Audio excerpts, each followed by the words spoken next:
Cari maklumat dan berita politik yang bebas, kupasan yang tepat, panas.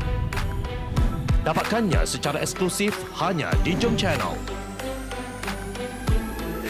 Komitmen kami, pentasan berita Isnin hingga Jumaat. Berbicara dan isu semasa, kami garapkan secara langsung. Panel-panel berkaliber dan profesional.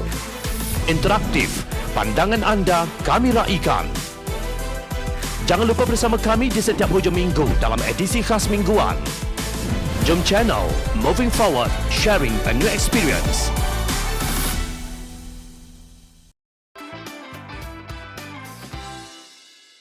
Indonesia beli 8 helikopter sudah tiba.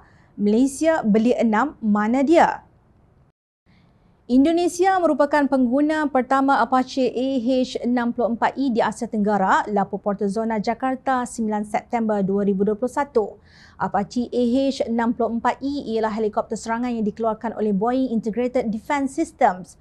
Indonesia mempunyai 8 unit helikopter serang paling canggih tersebut dan merupakan negara pertama yang menggunakan Apache AH-64E iaitu varian E di Asia Tenggara. Ini kerana walaupun Singapura juga mempunyai helikopter serang Apache AH-64D, negara tersebut menggunakan varian D. Indonesia menempah 8 Apache Guardians itu bawah program Foreign Military Sales atau jualan tentera asing FMS Amerika Syarikat pada September 2012. Helikopter itu dilengkapi dengan peralatan dan alat ganti yang berkaitan yang termasuk Northrop Grumman AN/APG-78 Lombo Fire Control Radar dan 140 Lockheed Martin AGM-114R3 peluru berpandu anti kereta kebal untuk anggaran nilai keseluruhan 1.42 bilion US dollar. Helikopter serang itu mula tiba di Semarang pada tahun 2017 seperti yang dijadualkan. Helikopter pertama mengambil masa kira-kira 4 tahun untuk disempurnakan.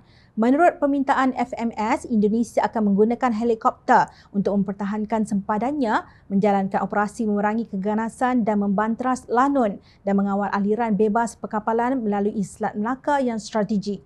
Bekas Ketua Staf Tentera Indonesia ketika itu, Jeneral Budiman berkata, sekurang-kurangnya sebahagian daripada Apache akan ditempatkan di Kepulauan Natuna bersempadanan dengan Laut Cina Selatan.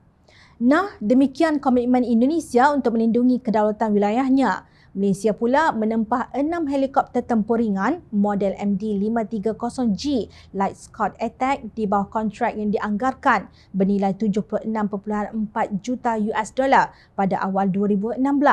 Ia akan digunakan oleh Pasukan Udara Tentera Darat PUTD. Pada mulanya, helikopter tersebut sepatutnya diterima pada November 2017. Namun, tarikh tersebut terus berubah-ubah sehingga hari ini hampir 7 tahun berlalu tidak diketahui status helikopter tersebut. Berdasarkan kenyataan Timbalan Menteri Pertahanan Datuk Seri Ikmal Hisham Abdul Aziz pada persidangan Dewan Rakyat baru-baru ini, PUTD dijangka akan menerima 6 buah helikopter penyerang ringan tersebut dari Amerika Syarikat pada suku pertama tahun hadapan, bukan pada hujung tahun ini. Demikian keadaan negara kita di tangan gerombolan kakistokrasi sehingga pembelian helikopter Little Birds asyik tertangguh. Itu pun bukannya Malaysia hendak membeli Apache AH-64E seperti Indonesia atau Singapura. The Global Firepower Index mengkaji 140 negara di dunia untuk memberi ranking kuasa serangan ketenteraan berdasarkan faktor kekuatan ketenteraan, kewangan, keupayaan logistik dan geografi. Dalam indeks ini, ranking Malaysia menduduki tempat ke-44 di dunia. Indonesia berada di ranking ke-16 dan Singapura ke-40. Malaysia juga ketinggalan dengan negara Thailand yang berada di ranking ke-26. Harus diingat, di langit yang terbuka, data ini boleh diakses oleh sesiapa sahaja termasuk pengganas. Inilah yang membimbangkan kerana baru-baru ini kita mendengar laporan ancaman serangan tentera Diraja Sulu, Royal Sulu Army terhadap Sabah. Rakyat terus dilanda ketakutan natijah kerajaan yang mementingkan kroni dalam perolehan aset ketenteraan. Kita boleh berteriak memperjuangkan zon bebas dan berkecuali. Tetapi, jika ia tidak disertai dengan kekuatan aset ketenteraan secara serius, teriakan kita itu umpama retorik yang akan dipelekeh pihak yang ada kepentingan di rantau ini. Paling tidak relevan ialah teriakan Ketuanan Melayu yang mengkagumi kleptokrasi. Insaflah, wahai pemimpin. Ingat, rakyat sentiasa memerhati.